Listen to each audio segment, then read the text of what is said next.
Hello my dear students, welcome to the channel physics unlocked. तो अपन तो हर एक वीडियो लेक्चर में एक नया टॉपिक के ऊपर डिस्कशन कर रहे हैं। ठीक है, फिजिक्स को जानने के लिए अंडरस्टैंडिंग के साथ साथ न्यूमेरिकल्स और प्रॉब्लम सॉल्व करना भी बहुत जरूरी होता है। विदाउट न्यूमेरिकल्स मतलब करने के बाद ही या प्रॉब्लम्स करने के बाद ही आपको फिजिक्स का कॉन्सेप्ट में ज्यादा क्लैरिटी आता है। ठीक है, तो कोई भी कॉम्पिटिटिव एग्जाम हो, वो नीट हो, आईआईटी जेईई हो, या डिफरेंट कॉम्पिटिटिव एग्जाम हो, स्टेट बोर्ड का एग्जाम हो, ठीक है, या आपका 11th पढ़ रहे हो या 12th पढ़ रहे हो, आपका कॉन्सेप्ट क्लियर करने के लिए, ठीक है, थ्योरी के साथ साथ मैं एक कॉन्सेप्चुअल न्यूमेरिकल और प्रॉब्लम सीरीज स्टार्ट कर रहा हूं। आज से हम स्टार्ट करेंगे कॉन्सेप्चुअल प्रॉब्लम सीरीज। ठीक है, तो it is conceptual problem series in physics और 11th का पहला चैप्टर से शुरुआत करते हैं। जो इंपोर्टेंट थोड़ा सा कॉन्सेप्चुअल प्रॉब्लम होगा, 3, 4, 5 जितना भी हो सके एक वीडियो का लेक्चर में हम लोग सॉल्व करेंगे। तो आज पहला टॉपिक 11th का, जो कि जहां से क्वेश्चंस आते हैं नीट में हो या जेईई में हो, तो वो है यूनिट्स एंड डायमेंशन। ठीक है ना, पहला चैप्टर यूनिट्स एंड डायमेंशन, और उसका पहला सवाल पे आते हैं। ठीक है, तो चलिए शुरू करते हैं। तो पहला सवाल ये बोलता है, the velocity v given in terms of time t by the equation v is equal to at plus b by t plus c. The dimensions of a, b and c are respectively. अगर velocity v in terms of time के respect में कैसे दिया गया है, ये equation में दिया है, v बराबर at plus b by t plus c। यहां पे देखो t है टाइम, a, b और c का हमको डायमेंशन जानना है। ठीक है, तो ये सवाल करने से पहले हमारा कॉन्सेप्ट क्या है, ये सवाल बनाने का कॉन्सेप्ट क्या है आपका, है क्या, प्रिंसिपल ऑफ होमोजेनिटी। ठीक है ना, तो उसके बारे में थोड़ा सा देख लेते हैं। प्रिंसिपल ऑफ होमोजेनिटी ये क्या बोलता है, प्रिंसिपल ऑफ होमोजेनिटी क्या बोलता है। अगर फिजिक्स में एक रिलेशन है, मान लो कि a प्लस बी बराबर सी प्लस डी, ऐसा अगर कोई रिलेशन है कि a प्लस बी बराबर सी प्लस डी है, तो हमेशा याद रखना ये a b c d इनको बोलते हैं टर्म्स। क्या बोलते हैं, टर्म्स।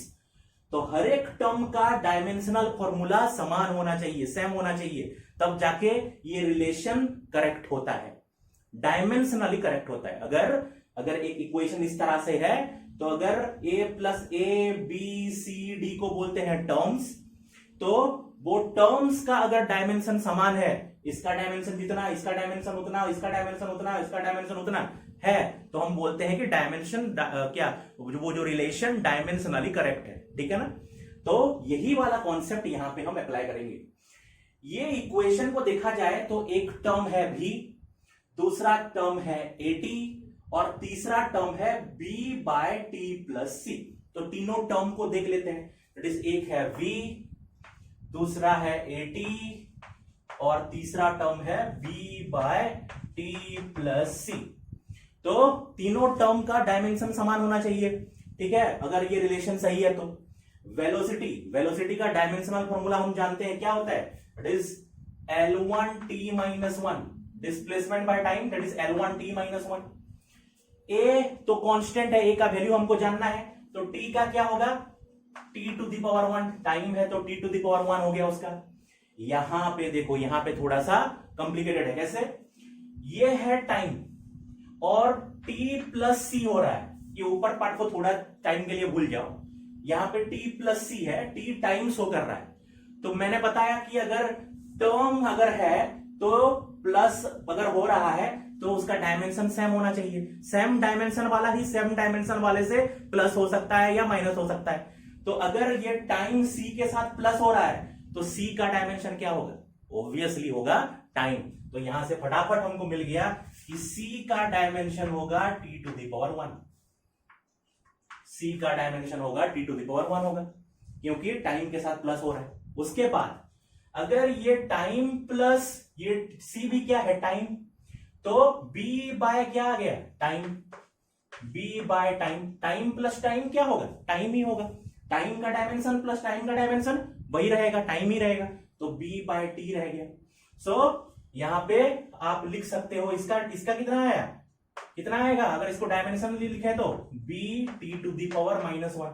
ये टी टू दी पावर 1 नीचे था, ऊपर चला जाएगा तो क्या हो जाएगा b T to the power -1। तीनों का डायमेंशन समान होना चाहिए, तो ये इसका अगर L1t-1 है तो इसका भी L1t-1 होना चाहिए, इसका भी L1t-1 होना चाहिए। तो b और c का वैल्यू कैसे जानेंगे, इक्वल कर दो। दैट इज हम कर सकते हैं at1 is equal to L1t-1, at1 is equal to L1t-1, और यहां से t1 को उधर ले जाओ, तो that is equals to a is equal to L1t-1 by t to the power 1, और ये 1 ऊपर चला जाएगा तो क्या होगा t टू द पावर -1 हो जाएगा, तो आ गया कितना L1t-2। तो a का डायमेंशन कितना आ गया L1t-2। ऐसे ही bt-1 को इक्वल कर दो इसके साथ, दैट इज bt-1 को इक्वल कर देते हैं किसके साथ L1t-1 के साथ। तो यहां से b का डायमेंशन कितना होगा t to the power minus को, इसको इधर ले जाओ, L1t-1 बाय t-1 कट गया तो बचा क्या L1। तो a का आ गया L1t-2, b का हो गया L1 और c का t1। कौन सा ऑप्शन है दैट इज ऑप्शन 3। देखो a का है L1t-2, b का है L1 एंड c का है t1। सही है। सो वीडियो पॉज करके इसको नोट डाउन कर लो, उसके बाद चलते हैं नेक्स्ट क्वेश्चन की तरफ।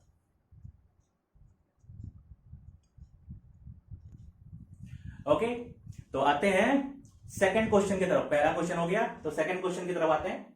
सेकंड क्वेश्चन बोला है the number of particles n crossing a unit area perpendicular to x axis per unit time is given by n equals to -d n2 minus n1 by x2 minus x1, where n1 and n2 are the number of particles per unit volume for x equal to x1 and x2 respectively.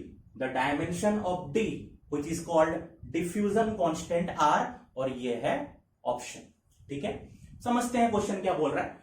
Number of particle x axis में ऐसे जा रहा है, x axis में, उसमें एक area है मान लो।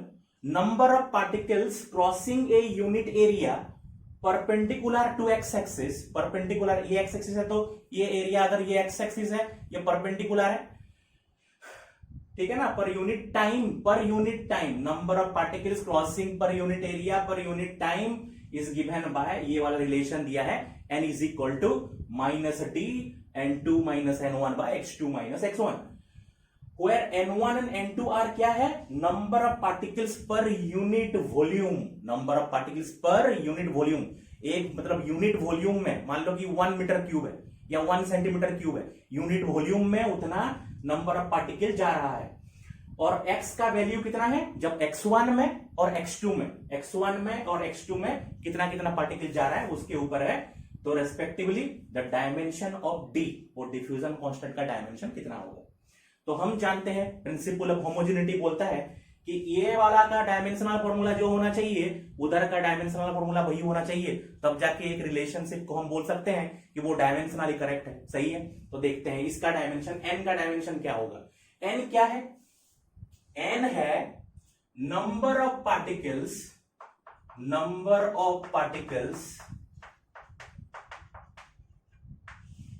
क्रॉसिंग ए यूनिट एरिया, तो एरिया का dimension L2, crossing a unit area per unit time मतलब t टू द पावर 1 लिख सकता हूं। सही है, नंबर ऑफ पार्टिकल्स, नंबर का डायमेंशन नहीं होता, तो इसका डायमेंशन क्या हो जाएगा, ये है n, तो n का डायमेंशन हो जाएगा कितना, L ऊपर चला जाएगा तो -2t-1, L -2t-1, ये आ गया n का डायमेंशनल फॉर्मूला। सही है, अभी इसका देखते हैं। माइनस प्लस, इनका तो डायमेंशन के साथ कोई लेना देना नहीं है। तो डी लेफ्ट, ये है आपका right hand side. Okay, right hand side का हमने देख लिया। अभी देखते हैं लेफ्ट हैंड साइड का। तो डी है, माइनस साइन का तो छोड़ो, डी को तो डी रहने दो। अच्छा, N2 और N1 क्या है? N1 and N2 are the number of particles per unit volume. Number of particles per unit volume, मतलब नंबर ऑफ पार्टिकल्स, मान लो कि मैंने N मान लिया, पर यूनिट वॉल्यूम, वॉल्यूम का L⁻3 माइनस इसका भी कितना होगा N1 का, वही number of particles per unit volume L⁻3 by for x equal to x1 and x2। x1 and x2 क्या है? लेंथ है, that is L minus L। ठीक है, दैट इज इक्वल्स टू कितना आया? नंबर ऑफ पार्टिकल्स का कोई dimension नहीं रहता, ये L⁻, ऊपर चला जाएगा L⁻⁻3, d ये आ गया L⁻⁻3 माइनस L⁻3, तो इसका भी डायमेंशन L⁻⁻3 बाय लेंथ से लेंथ कटेगा, कितना होगा? कोई भी लेंथ है, x2 से x1 कटेगा तो क्या होगा? डेल्टा x या कुछ भी आएगा तो वो भी एक लेंथ ही होगा। लेंथ से लेंथ को माइनस कर देंगे तो क्या बचेगा? लेंथ ही होगा। तो वो उसका डायमेंशन क्या आएगा? लेंथ। यहां पे ये वाला गड़बड़ी मत करना कि ये इक्वल है, ये इक्वल है सर, जीरो हो गया, जीरो हो गया, ऐसा नहीं है। डायमेंशन में ऐसे कट के जीरो नहीं होता। सेम क्वांटिटी से सेम क्वांटिटी अगर माइनस होता है तो सेम क्वांटिटी रहता है। लेंथ से लेंथ माइनस हुआ, लेंथ रहेगा। टाइम से टाइम माइनस हुआ, टाइम रहेगा। ठीक है ना? सो इसका L से L कट गया, L ही रहा, लेंथ से लेंथ कटा, L रहा। सो ये ऊपर भी कितना रहेगा? दैट इज D इंटू इतना डायमेंशन, इतना डायमेंशन, तो जो भी रिजल्ट होगा उतना ही डायमेंशन होगा, और बाय L। तो फिर L ऊपर चला जाएगा तो कितना आ जाएगा? दैट इज आएगा D L⁻1 है। ठीक है ना? L⁻1 है, वो ऊपर चला जाएगा तो L⁻⁻4, D L⁻ आया कितना? -4। तो LHS का आ गया D L⁻⁻4, RHS का N का आया है ये, तो दोनों तो इक्वल होना चाहिए।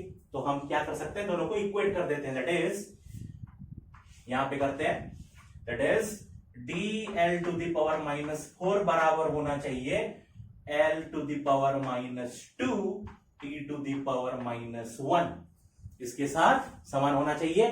तो D बराबर क्या होगा? ये L⁻⁻4 इधर चला आएगा, दैट इज इक्वल टू कितना आ जाएगा?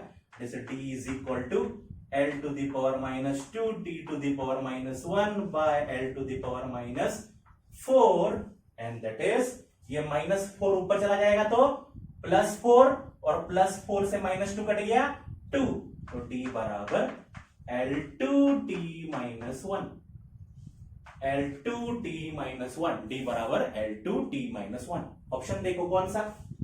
यहां पे तो L2T-1 नहीं है, L2T-1 नहीं है, ये रहा L2T-1। तो option 3 is the correct answer. ठीक है, चलिए नाउ ड्राइव इसको नोट डाउन कर लीजिए, फिर चलते हैं नेक्स्ट क्वेश्चन की तरफ। हो गया? ओके, चलिए नेक्स्ट क्वेश्चन की तरफ। तो नेक्स्ट क्वेश्चन बोलता है the frequency of vibration f of a mass m suspended from a spring of spring constant k is given by a relation f equals to c m to the power x k to the power y, where c is a dimensionless quantity. The values of x and y are, अगर frequency of vibration f, अगर f frequency of vibration है, कितना vibrate कर रहा है उसका frequency है, of A mass m, अगर एक मास है वो वाइब्रेट कर रहा है, ठीक है, उसका फ्रीक्वेंसी f है, सस्पेंडेड फ्रॉम ए स्प्रिंग। अच्छा, स्प्रिंग में कनेक्टेड है, स्प्रिंग में मास कनेक्टेड है, वो ऐसे ऐसे ऐसे स्प्रिंग एलोंगेट हो रहा है, फिर ऐसे हो रहा है, फिर कंप्रेस हो रहा है, एलोंगेट हो रहा है, तो ऐसे ऐसे हो रहा है, तो उसका वाइब्रेशन हो रहा है।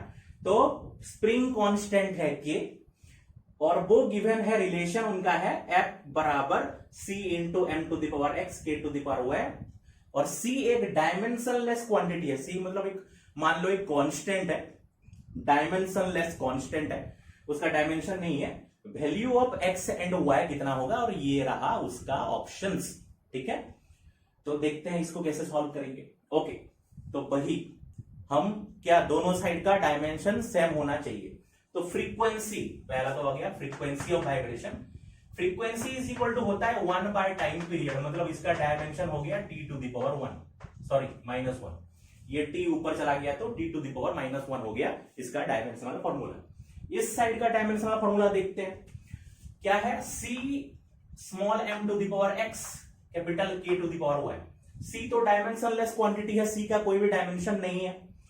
m मास है, तो मास के बदले हम लिख सकते हैं capital M to the power x, mass का dimension m to the power 1 to the power x, that is m to the power x। और k है स्प्रिंग कांस्टेंट। स्प्रिंग कांस्टेंट का डायमेंशन क्या है, हम जानते हैं एक relation F is equal to minus kx, the force in a spring is equal to F is equal to minus kx।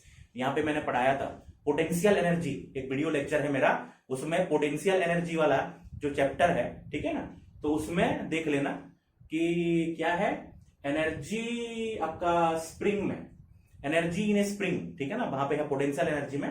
तो देखना वहां पे एक रिलेशन हमने डिराइव किया था, F is equal to minus of kx, Hooke's law, Hooke's law नाम का है। तो यहां से हम कर सकते हैं, x क्या है लेंथ, F है फोर्स, फोर्स का डायमेंशन होता है कितना m1 l1 t minus 2 is equal to, minus को छोड़ो, k into l to the power 1, m1 l1 t minus 2 is equal to k l to the power 1। तो k का dimension कितना होगा, k का डायमेंशन हो जाएगा l टू द पावर 1, इधर नीचे आ जाएगा, l टू द पावर 1 नीचे तो कट गया, तो कितना आया m1 t माइनस 2। तो स्प्रिंग कांस्टेंट का डायमेंशनल फॉर्मूला हमको मिल गया m1 t माइनस 2।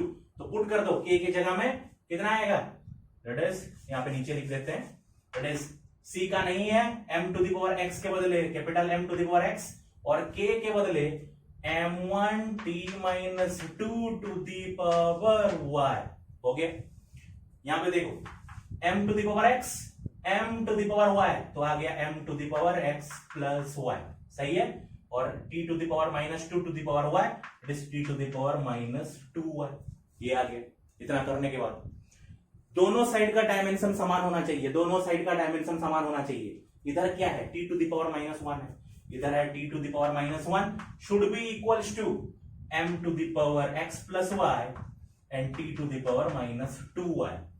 यहां पे तो t to the power minus 1 है, तो इधर मास और लेंथ का डायमेंशन कितना है, 0 है obviously, m to the power 0 है, l टू द पावर 0 है, ठीक है, इसीलिए इसको नहीं लिखने से भी चलता है। ठीक है, तो अगर कंपेयर करेंगे, दोनों साइड को कंपेयर करेंगे, तो m टू द पावर 0 है, इधर m to the power x plus y है, तो x plus y should be must be equals to 0, और माइनस 2y है, t to the power minus 2y है, इधर t to the power minus 1 है, तो minus 2y must be equals to minus 1। तो यहां से ये माइनस 2 उधर चला गया, तो y इज इक्वल टू मिल गया 1/2, y इज इक्वल टू मिल गया 1/2। अगर y इज इक्वल टू 1/2 और x plus y is equal to 0 होता है, तो ऑब्वियस सी बात है x is equal to minus 1/2 होगा, x is equal to minus 1/2 होगा। तो कौन सा ऑप्शन में x is equal to minus 1/2 और y इज इक्वल टू 1/2 है, देखो देखते हैं, x इज इक्वल टू है माइनस 1/2, यहां पे है एक है और यहां पे एक है, y इज इक्वल टू 1/2, यहां पे तो माइनस 1/2 है, यहां पे 1/2 है, तो ऑप्शन 4 इज करेक्ट, सही है। वीडियो पॉज करके नोट डाउन कर लीजिए, फिर चलते हैं नेक्स्ट क्वेश्चन की तरफ। तो ये रहा नेक्स्ट क्वेश्चन, क्या बोल रहा है, a student measures the distance traversed in free fall of a body initially at rest in a given time. He uses this data to estimate the g, that is acceleration due to gravity. The acceleration due to gravity. If the maximum percentage error in measurement of the distance and the time are e1 and e2 respectively, then percentage error in the estimation of g is। एक student ने क्या किया, free fall जो होता है body का, free fall ऐसे छोड़ देते हैं ना, तो फ्री फॉल होता है, तो वो फ्री फॉल को मतलब क्या उसने फ्री फॉल कंसीडर किया, उसमें जो इक्वेशन आया वहां से जी का वैल्यू, एक्सेलरेशन ड्यू टू जी का जो वैल्यू है उसको प्रेडिक्ट करने का उसने कोशिश किया। ठीक है, अच्छा okay. If the maximum percentage error in measurement of distance E1 है, और अगर percentage error in the measurement of time अगर E2 है, तब percentage error in estimation of G कितना होगा। ठीक है ना, ये है क्वेश्चन।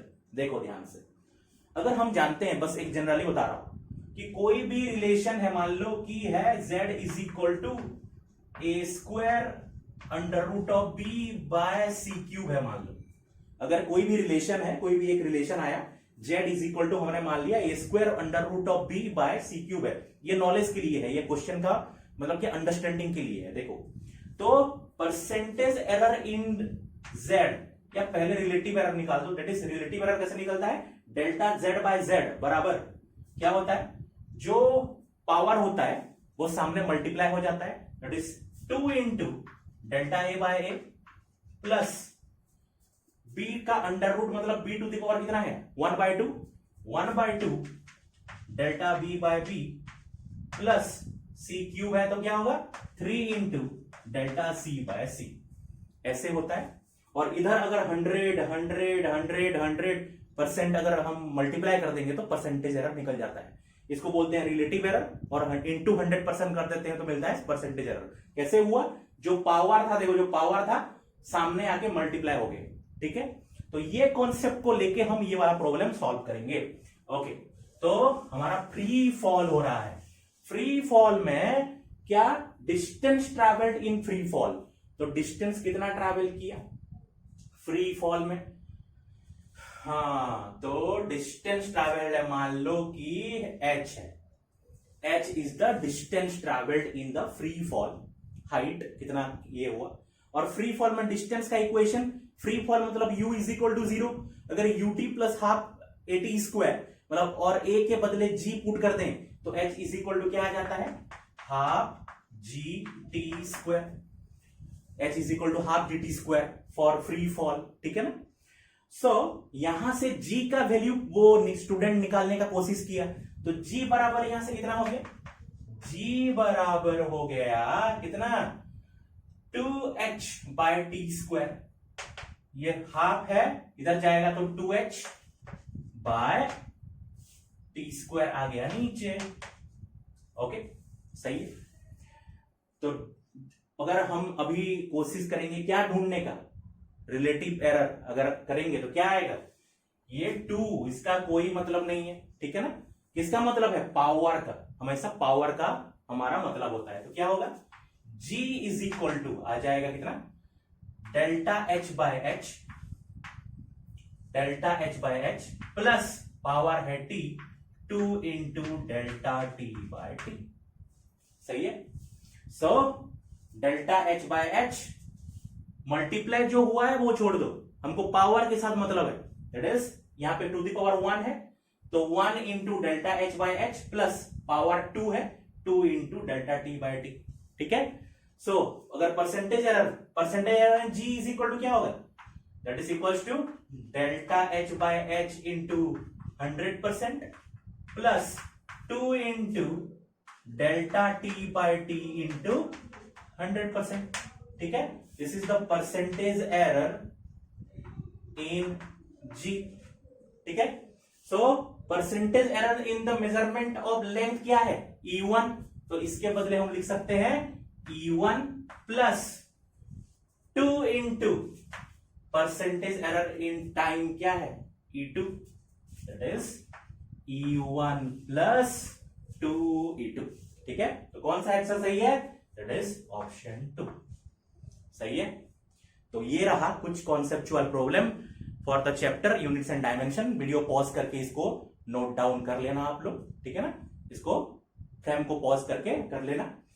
यहां से क्वेश्चन का वेराइटीज किसमें मतलब ज्यादा बेस ओपन हो रहता है, जो भी फिजिकल क्वांटिटीज आप पढ़ोगे, फोर्स, वर्क डन, विस्कोसिटी हो गया, मैग्नेटिक फील्ड, मैग्नेटिक इंडक्शन, ठीक है ना, मैग्नेटिक एनर्जी, जो भी आया उसका डायमेंशनल फॉर्मूला कितना होता है डायमेंशनल फॉर्मूला, वो तो वो चैप्टर पढ़ने के मतलब जब पढ़ोगे उसका यूनिट पता चल जाएगा तो उसका डायमेंशन भी बढ़िया से पता चल जाएगा वहां से, ठीक है।